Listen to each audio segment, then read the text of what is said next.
Hola, ¿cómo están? Bueno, damos inicio a nuestro cuarto día del curso de neuroventas. Hoy día nos toca empezar con el módulo número 3, comunicación inteligente, parte uno de 2. Comunicación inteligente.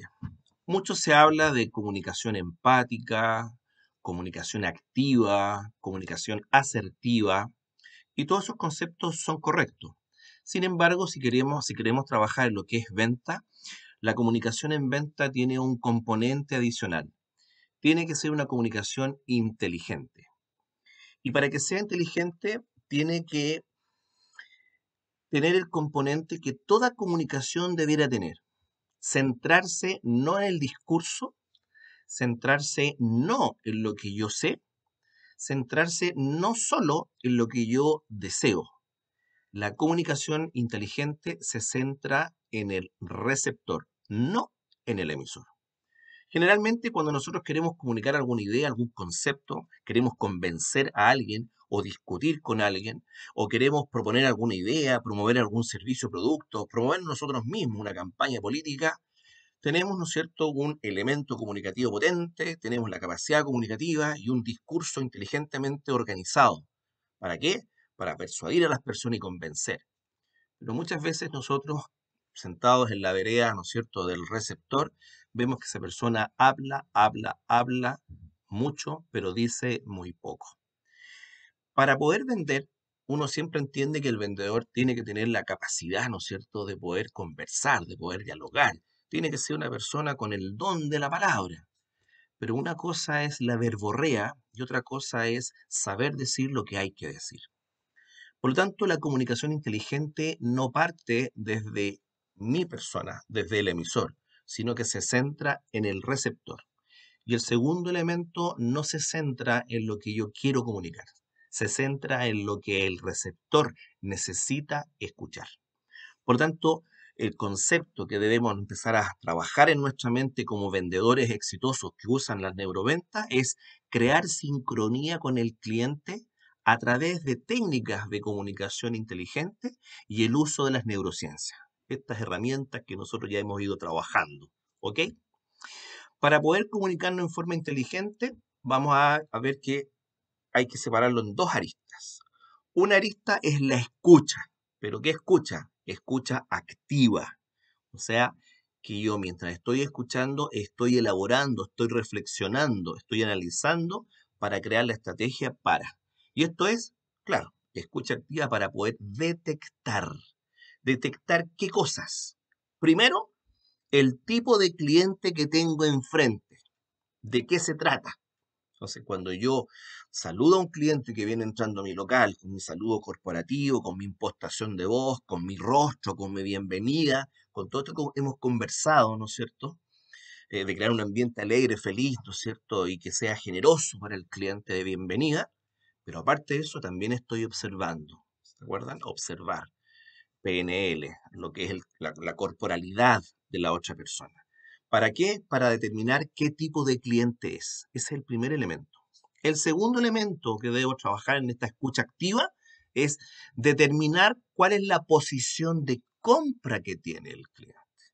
¿Está solo consultando o realmente quiere comprar? Muchas veces cuando alguien entra a una tienda y es abordado por un atendedor y se presenta, hola, bienvenido, mi nombre es Gustavo, ¿en qué te puedo ayudar? No, no, solo estoy mirando. Respuesta típica, ¿no es cierto?, de alguien que ha entrado a un local y mira. La verdad es que esa es una respuesta que en el fondo lo que está diciendo es no me molestes, déjame mirar y si yo necesito, te voy a preguntar. La verdad es que no debiera ser así. Debiera ser de que efectivamente yo estoy mirando, pero no sé lo que estoy mirando, no sé dónde mirar, no sé dónde encontrar lo que estoy buscando. Pero somos tan mal atendidos que preferimos nosotros mirar. ¿Se fijan? Por lo tanto, cuando entra un cliente a tu local o cuando un cliente te llama por teléfono, tú debes empezar a trabajar en esto, en determinar cuál es la posición real de compra que tiene este cliente. Y el tercer punto para esta escucha activa, para poder detectar, está en determinar el nivel de fuerza que tienes que ejercer y los grados de tensión. Pero no quiero que me malentiendas. Cuando digo determinar el nivel de fuerza a ejercer, no es que tengas que crear fuerza contra el cliente, sino que es el tipo de energía que tú tienes que involucrar en esto. Una compra sencilla, una compra un poco más compleja, una compra con un cliente, ¿no es cierto?, que tiene un tipo suave, abierto, ¿no es cierto?, más claro, te dice lo que necesita, o un cliente que tienes que ir con tirabuzón y buscando, ¿no es cierto?, ahí son sacarle qué es lo que necesita. A eso se refiere determinar el tipo de fuerza. Entonces, en resumen, para tener una comunicación inteligente, primero una escucha activa, determinar tipo de cliente, determinar posición de compra del cliente y finalmente determinar el nivel de esfuerzo y de grado de atención que va a tener esa relación. ¿Ok? La segunda parte que la vamos a ver, ¿no es cierto?, mañana, tiene que ver con aprender a comunicar a nuestro favor, porque ya detectamos en la escucha activa, ¿no es cierto?, qué es lo que necesitamos saber del cliente. Y después vamos a tener herramientas técnicas, ¿para qué? Para poder persuadir, porque yo ya escaneé al cliente. Ya sé qué tipo de cliente es, ya sé qué posición de compra tiene y ya más o menos determiné el grado de fuerza que tengo que ejercer para cerrar ventas. Entonces ahora empiezo a aplicar distintas técnicas para poder persuadir. Todos en algún momento de nuestra vida hemos visto este cuadro donde se explica el proceso, ¿no es cierto?, comunicativo, donde hay un emisor, hay un receptor, en donde alguien que tiene un mensaje, ¿no es cierto?, lo transmite a través de un canal, una vía, y ese mensaje que sale del emisor al receptor, cuando el receptor empieza a comunicar a ese emisor, se convierte él en emisor y el emisor se convierte en receptor y se produce, ¿no es cierto?, esta retroalimentación. ¿Ok? Todo esto por un canal, una vía que puede ser cara a cara, que puede ser por teléfono, que puede ser por mail, ¿no es cierto? Todo eso son las vías. Y las vías siempre están amenazadas por ruido acústico real o distracciones. O una persona que tiene, no sé, un dolor de guata, de cabeza, eso le produce ruido en el proceso comunicativo. Estamos hablando con un potencial cliente y permanentemente el niño o la persona que lo acompaña lo interrumpe. Entonces nosotros no logramos tener una sincronía con el cliente porque está cortada la comunicación. Eso se llama ruido. ¿Ok?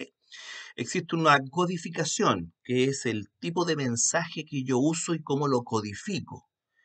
Y el receptor tiene que tener el mismo decodificador, porque si él está hablando de una forma extraña, con términos muy técnicos o desconocidos para mí, aunque yo lo esté escuchando y hablemos los dos español, a lo mejor no lo voy a entender. Y eso también es un peligro y un error bastante común que uno comete, en usar lenguaje que uno no tiene certeza de que el receptor lo conozca. Lo que yo puedo hacer es mencionar un término y comprobar si lo conoce y educarlo. ¿Se fijan? Bueno, todo esto es el proceso comunicativo. Emisor, receptor, mensaje, canal, pero no explica la calidad o el éxito de la comunicación, explica el proceso nomás. Y es aquí donde la comunicación inteligente hace una diferencia. Dice, aquí lo más importante es que si bien es cierto, emisor y receptor van turnándose, ¿no es cierto?, en quién es emisor y receptor, hay un emisor que es el emisor principal, que es el interesado en tener éxito comunicativo. Y está claro que el cliente cuando entra a comprar, él siente que él es el emisor principal, porque entra a una tienda a averiguar, a cotizar, ¿no es cierto?, y a comprar a lo mejor algo y yo soy el emisor principal. Pero para efectos del vendedor, él es el emisor principal. Y aquí es donde se centra la neuroventa, en donde debe de tener súper claro que usted, como atendedor, como vendedor, te conviertes en esta persona que tiene una clara intención de comunicar. ¿Y cuál es esa intención de comunicar? Es asesorarlo para detectar las necesidades que tiene el cliente y poder venderle, ¿no es cierto?, todo lo que más pueda comprar satisfaciendo sus necesidades y fidelizándose con tu marca. Por lo tanto, vuelvo atrás. Estos monitos explican el proceso comunicativo, pero no el éxito. El éxito lo va a dar, ¿no es cierto?, esto que está aquí en rojo, que dice la intención de comunicar. Y esa intención no es bidireccional, es unidireccional. Viene desde el emisor al receptor. Porque como yo explicaba anteriormente, tenemos una estrategia de que primero debo determinar el tipo de cliente. Segundo, debo determinar la posición de compra. Y tercero, el nivel de fuerza. Porque una vez que tengo esos tres elementos, viene la aplicación de la técnica. Eso está indicando que tú tienes una clara intención, que es venderle. Por lo tanto, este modelo que explica la comunicación no explica la eficacia. Esa eficacia la da esta intención de comunicar. Y aquí es donde además se agregan dos elementos más claves. Permítame que se los lea para no cometer error. En azulito aquí dice, una persona con comunicación inteligente se enfoca en la necesidad del otro. En consecuencia, al ser más empático, conseguirá ser más efectivo y exitoso. Por lo tanto, todo lo que hemos hablado respecto a lo que tenemos que comunicar tiene que ver con esta sensación de gratificación, de agrado de este local hacia mí como cliente. ¿Por qué? Porque aquí tú eres bienvenido. Y eso significa que eres empático, que eres entretenido, que eres abierto, y eso va a permitir que tengas éxito y que seas mucho más efectivo para que este cliente bote las barreras y se abra contigo, tenga confianza y te pueda comprar. Y esto, ¿no es cierto?, se sustenta en el último concepto. Decía yo que mal entendido se entiende, ¿no es cierto?, que aquí la importancia es el mensaje que yo tengo, ¿no es cierto?, que dar.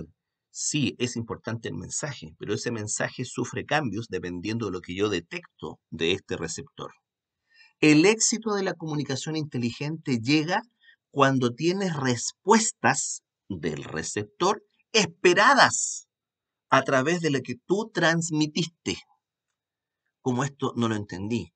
Por supuesto, todo esto que estoy haciendo aquí no es casual, dije yo, es causal. Tengo un cliente que entra, ¿no es cierto?, y me pregunta por un tipo de alimento, y yo le explico, aquí está el alimento, perfecto, sí, sabes que yo tengo un cachorro, perfecto, pero ¿y qué edad tiene? Ok, y tú sabes que es un alimento que a lo mejor no hay buenas, ¿no es cierto?, fecas, a lo mejor no es la mejor calidad, y tú le dices, sabes que en realidad, mira, ¿qué raza es tu perro? Ah, perfecto, ¿y cómo ha estado el pelaje? Y ahí tú puedes hacer una pregunta que diga, me imagino que a ti te interesa que tenga buenas fecas, que no sean hediondas y que el pelo sea brillante y no se le caiga, ¿cierto? Claro, por supuesto. Bueno, este alimento permite mejor eso. Por lo tanto, tú hiciste una pregunta y lo llevaste a un punto en donde la respuesta es natural. ¿Es importante para ti que tu perro tenga, no es cierto, no sé, no tenga diarrea? ¿Es importante para ti que tu perro no sé, no se le caiga el pelo? Sí, claro, es importante. Hiciste una pregunta en donde la respuesta esperada era lo que tú planteaste. O sea, es como cuando alguien quiere contratar un curso conmigo y yo le pregunto, me imagino que te interesa que la gente aprenda, ¿no es cierto? Obvio, sí, por supuesto. Bueno, con nosotros va a aprender. Por esto, por esto, por esto, por esto. Entonces, el éxito de una comunicación inteligente, repito, llega cuando tú tienes respuestas esperadas. Y por eso es que tú haces preguntas en donde las respuestas son las que tú esperas. O sea, si tú estás en una relación coja y tú ves que tu pareja ya no te infla tanto y tú dices, uy, está aquí, vuelo a que me van a cortar, tú no le haces la pregunta, mi amor, ¿tú me amas? Vaya, una pregunta en la cual la respuesta puede ser ya no. Entonces uno hace preguntas en donde las respuestas son las manejadas para ti. Mi amor, tú has sido feliz conmigo, ¿no es cierto? Hablando en el pasado. Puede que sí, puede que ahora no sea tanto. ¿Cierto? ¿Te acuerdas de aquellos momentos si hemos tenido dificultades y la verdad es que lo hemos podido sortear? Estoy dando un ejemplo, porque cuando el amor se acaba, ¿no? Pero es que cómo yo hago preguntas inteligentes en donde la respuesta es la esperada y no hago preguntas en las cuales, la respuesta me podría dejar espalda. Aquí, ¿no es cierto?, en esto de que yo hago preguntas en donde la respuesta es la que espero, está encerradito en rojo aquí abajo donde dice, esto es un efecto, afecto, retorno. Y este efecto, afecto, retorno hace referencia a que el efecto que yo estoy esperando tiene relación con la sincronía positiva que yo he creado con este receptor para que el retorno también sea, ¿no es cierto?, el adecuado. Es como cuando alguien tiene conflictos con otra persona, han dicho, no lo veamos ahora, conversemos mañana, y te juntas el día de mañana, y tú antes de empezar le dices, ¿sabes qué? Antes de que empecemos, para que aclaremos nuestro conflicto, te quiero pedir disculpas, porque lo más probable es que el día de ayer se me pasó un poco la mano y en el calor, ¿no es cierto?, del momento, a lo mejor dije cosas que no convenían. Por lo tanto, antes de comenzar, te quería pedir disculpas por si te ofendí. Todavía no hemos atacado el conflicto, pero ya con esta posición, ¿qué es lo que estoy haciendo? Estoy llevando a la otra persona a que un poco baje la pluma, un poco, ¿no es cierto?, que se saque la pintura de guerra y que entremos en un ámbito, ¿no es cierto?, un poco más amable. Aunque yo esté picado, esté enojado o yo haya sido ofendido, si digo esto, te pido disculpas por si lo que dije el día de ayer te molestó, te dolió, ya pones una situación en la cual tú estás manejando y lo que quieres manejar, ¿no es cierto?, es que, pum, salga un arreglo. ¿De acuerdo? Entonces, eso se refiere con efecto, afecto, retorno. El efecto que yo estoy buscando a través de esta sincronía empática y positiva. Ese es el efecto. Y el retorno es la respuesta que yo estoy esperando. ¿Ok? Determinando el tipo de cliente, eso ya lo vimos. Evidentemente, cuando nosotros decimos aquí determinar el tipo de cliente, ¿se acuerdan? Claro, dijimos, están estos clientes que son, recuerdo, a la generación, a la conducta, al comportamiento, y son una chorrera de tipologías de clientes. Y para simplificarlo, vamos a decir, ok, o es conciliador, o es indiferente y negador. Y eso es lo primero que tú debes detectar. ¿Y por qué debes detectar eso? Para ver cómo lo atacas. Y ahí decía, oye, al conciliador hay que cerrar lo antes posible. Al indiferente hay que interesarlo primero, porque es indiferente. Lo intereso y de ahí concreto. Y al negador, que supuestamente es el más difícil, pero repito, ojalá yo lo convenza, porque es difícil con todos. Y si yo lo convenzo, me va a comprar a mí siempre. A ese negador, ¿qué es lo que debo hacer? Debo captar su atención, debo darle confianza y debo concretar rápido. ¿Ok? Entonces, lo primero, determinando el tipo de cliente, ya lo vimos y sabemos. Segundo, determinar qué tipo de fuerza debo efectuar en este cliente para poder, ¿no es cierto?, aplicar la técnica adecuada. Y ahí hay preguntas que yo, mientras estoy hablando en el cliente, me debo hacer. Entonces, este cliente conciliador o este cliente indiferente o negador, ¿no es cierto? Primera pregunta, ¿querrá comprar realmente? ¿O vino a preguntar, o lo mandaron, o está jodiendo la pita, está aburrido? ¿Querrá comprar? Yo me pregunto eso y empiezo a hacer preguntas y converso con él y digo, sí, este gallo sí quiere comprar. Sí, sí quiere comprar. ¿Puede pagar? Si uno ya en el tiempo desarrolla que si la persona efectivamente tiene los medios y si no tiene los medios, tiene los mecanismos como para poder comprar. A lo mejor no en efectivo, pero en crédito, pero si puede pagar lo que está preguntando o lo que yo le voy a ofrecer. Uno tantea, uno desarrolla, ¿no es cierto?, esa intuición en el tiempo. No es que yo tome la determinación y diga, no, este cliente no, es lo que tú tanteaste con este levantamiento que tú vas haciendo. Entonces, ¿quiere comprar? ¿Puede pagar? ¿Sabe el cliente por qué tiene que comprar?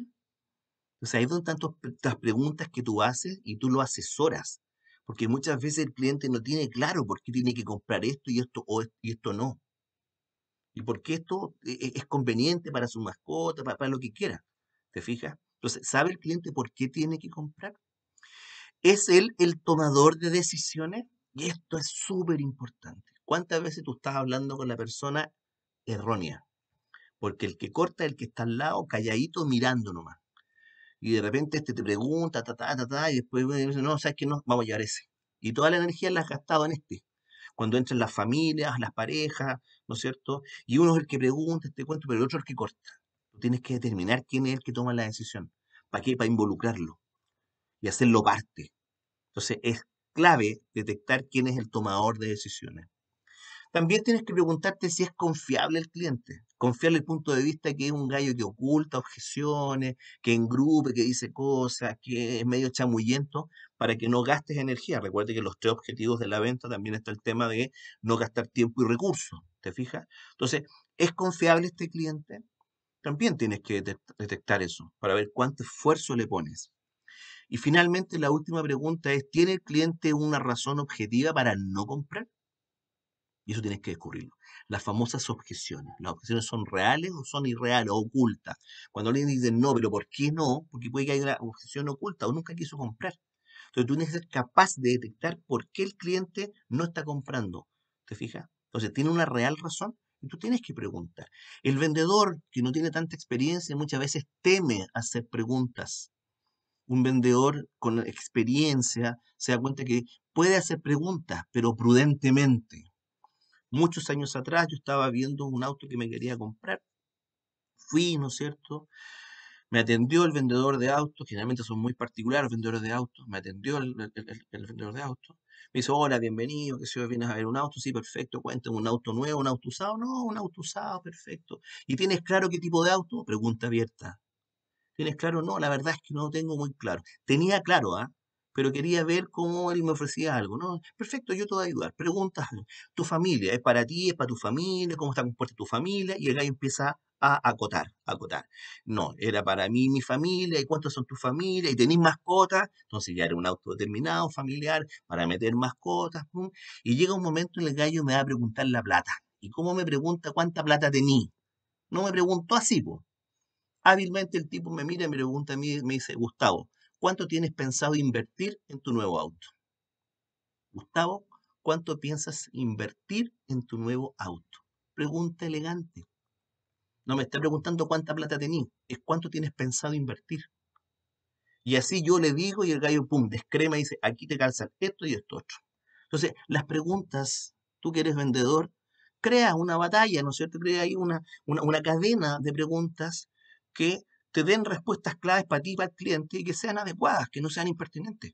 Todo se puede preguntar. ¿Ok? Entonces, con estas preguntas que yo me hago para determinar el tipo de fuerza, me va quedando claro si está fácil, si está difícil o qué técnica debo aplicar. Entonces, pequeño resumen. Una comunicación inteligente se centra, ¿no es cierto?, en esta sincronía que creamos con un cliente, basada no en lo que yo quiero decir, basada en lo que el cliente realmente necesita, pero que además hay emocionalidad detrás. Tiene que haber emocionalidad. Eficacia tiene que ver con qué? Con lograr los objetivos, eficiencia en el menor costo posible. Esto es lo mismo. Hoy día, ¿cómo yo me impregno en la memoria de un cliente siendo una persona empática, agradable? Entonces, esta escucha inteligente tiene dos patitas. Una, escucha activa. ¿Para qué? Para poder detectar qué tipo de cliente, la posición de compra y el tipo de fuerza. ¿Y cuál es la segunda patita? ¿Cómo yo lo voy a persuadir? Y ahí nosotros aplicamos las técnicas, que es lo que vamos a ver en la clase de mañana. Todas estas preguntas, ¿qué tipo de fuerza? Pero vuelvo a reiterar, no es la fuerza de obligar, sino que es el trabajo que yo debo hacer para detectar qué técnicas voy a usar. Finalmente, una pregunta que tú tienes que hacerte permanentemente, constantemente e incluso cada vez que atiendes un cliente. ¿Lo atendiste para qué? ¿Para ofrecerle o para venderle?